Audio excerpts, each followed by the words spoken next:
నేపాల్ కొత్త ప్రధాని భర్త ఎవరో తెలుసా? ఆయన ఒకప్పుడు ఫ్లైట్ హైజాక్ కూడా చేశాడంటే నమ్మగలరా? నేపాల్ కొత్త ప్రధాని సుశీలా కార్కి, ఈమె భర్త పేరు దుర్గా ప్రసాద్ సుబేది. వీళ్ళిద్దరూ బెనారస్ యూనివర్సిటీ విద్యార్థులే. అక్కడ ప్రేమించి పెళ్లి చేసుకున్నారు. అయితే 52 ఏళ్ల క్రితం 1973లో నేపాల్లో ఓ ఫ్లైట్ హైజాక్ జరిగింది. అది నేపాల్ హిస్టరీలోనే అది మొదటి ఫ్లైట్ హైజాక్. ఆ విమానాన్ని హైజాక్ చేసిన ముగ్గురిలో సుశీల భర్త సుబేది కూడా ఉన్నారు.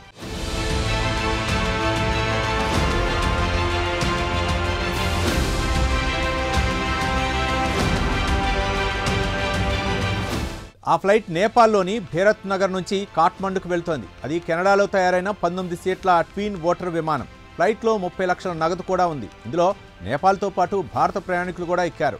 నాటి బాలీవుడ్ నటి మలా సిన్హా కూడా అదే ఫ్లైట్లో ఉన్నారు. ఈ ఫ్లైట్లోనే నేపాలీ కాంగ్రెస్కి చెందిన బసంత్ భట్టారాయ్, దుర్గా ప్రసాద్ సుబేది, నాగేంద్ర ప్రసాద్ దంగేల్ కూడా ఎక్కారు. టేకాఫ్ కాగానే హైజాక్ చేశారు. నేపాల్ రాజు మహేంద్ర పాలనను వ్యతిరేకిస్తూ రాచరికానికి వ్యతిరేకంగా జరిగిన సాయుధ పోరాటానికి నిధులు సేకరించడానికి ఈ విమాన హైజాక్ జరిగింది. హైజాకర్లు విమానాన్ని బీహార్లోని పోర్పుగంజ్లోని గడ్డి మైదానంలో బలవంతంగా దింపారు. ఆ తర్వాత డబ్బు తీసుకొని విమానాన్ని వదిలేసి పారిపోయారు.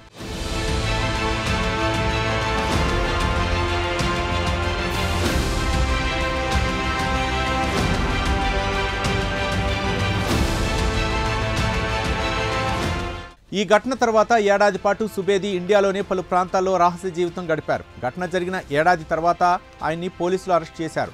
కొన్నేళ్ల తర్వాత జైలు నుంచి విడుదలయ్యారు. ఆ తర్వాత ఈ హైజాక్ ఎక్స్పీరియన్స్ గురించి విమాన్ విద్రోహ అనే పుస్తకం కూడా రాశారు.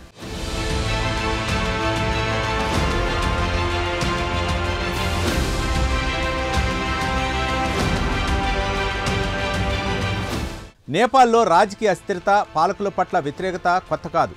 ప్రజలకు ప్రభుత్వంపై విరక్తి పుట్టినప్పుడల్లా నిరసనలకు దిగుతూనే ఉంటారు. 52 ఏళ్ల క్రితం ఫ్లైట్ హైజాక్ చేసిన దుర్గా ప్రసాద్ సుబేది ఆ టైంలోనే నేపాల్ కాంగ్రెస్ యూత్ లీడర్గా కూడా ఉన్నారు.